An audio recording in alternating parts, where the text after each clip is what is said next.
Well, Darnell, you pointed it out. Nikhil Harry back at practice. What does his presence bring to the room and to the field for you guys? Just his energy.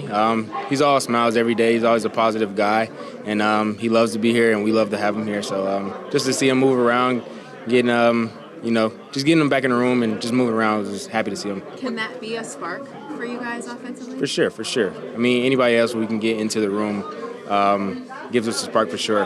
Bayless, just like last week, he didn't get much offensive plays, but he's getting back in the groove, and everybody that gets a chance to make a play will bring a spark to our room for sure. With a big body receiver, specifically in the red zone, how much does that help you guys and change kind of what the game plan can be down there? Big time.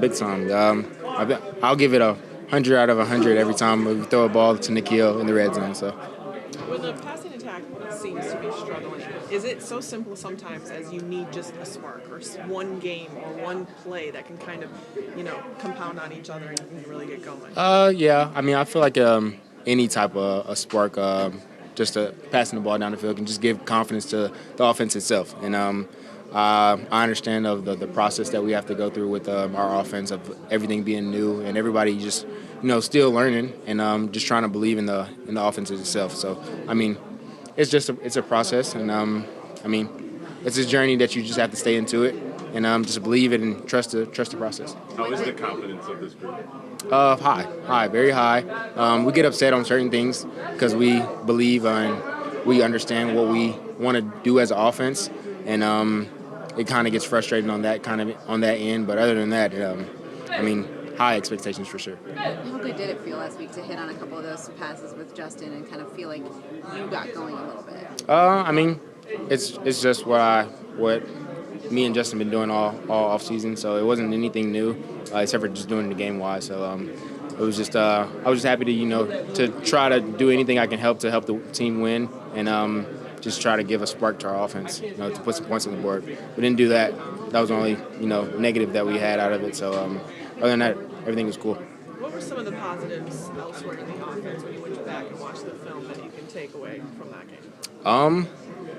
Just completing passes, executing on certain plays, and I mean it's kind of hard to go to the positives when you don't score points. So that's all I got on that one. But how do you not lose confidence? Because when you go back and you do watch it and you're like, okay, that's not what we wanted. Yeah. How do you know that you still have what it takes? Because it's something like super small. It's like, okay, if this person does this or something that it's fixable. So just go back and look at the little things and fix those, and everything will come into hand after that.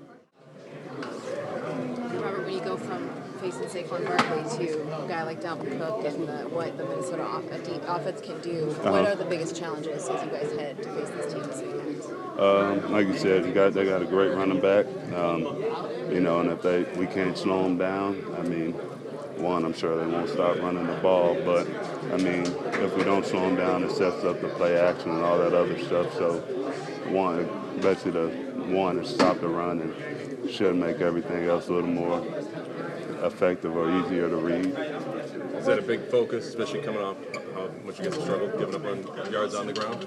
I think it's a focus every week, regardless. I know we haven't really displayed it, on the field, but every week it's important to stop the run, like I said earlier, because it sets up everything else, if you can't stop the run. So then it's kind of, be honest, demoralizing, because they're constantly picking up however many yards or pop. So, you got to really, bow our necks with that one. No, that's all right. You guys are letting up basically a number of yards, but you're not letting up that many points. So does that give you guys a little bit of satisfaction? The points are there for the opponents? For me, no. I mean, we're still giving up that many yards, so if we quit giving up the yards, I mean, I'm sure we can give up we won't give up as many points, so we can, be even more effective, better defense overall, and, points per game is the most important stat anyway, so I think we've really cut down the explosive plays, regardless, like you said, how many points we're giving up. We can still play better as a defense. Do you feel any pressure because your offense is struggling to find the end zone a little bit? Pressure does two things, bust pipes or make diamonds. So, I mean, I think we're just trying to make diamonds of the situation, not trying to point fingers. We got a job to do, and we just got to make sure we live up to it. does Kirk Cousins look like on film? A quarterback. Yeah, I mean, I don't need quarterback. I don't got anything to do with coverage, so. Sure. A little easier to chase down than Daniel Jones, probably. A little slower. Well, you never know. They all can be elusive at times, so hopefully it won't be as challenging. But we got to earn that right to rush the passer. They switched offenses this offseason. How do they look comfortable to you when you watch what they're doing? I just studied the old linemen and how they. I didn't know they switched the offense, honestly. So I just kind of. And they only run 2 plays, run or pass. And it's very, very, very simple. Not try to overcomplicate this. So, yeah. Has he been around the league as long as you have? Who? Cousins? Like He's either 10 or my 11? year or a year behind me. I think he was RG 3 years, so. He was, yeah, Yeah. 4th round or something. Yeah.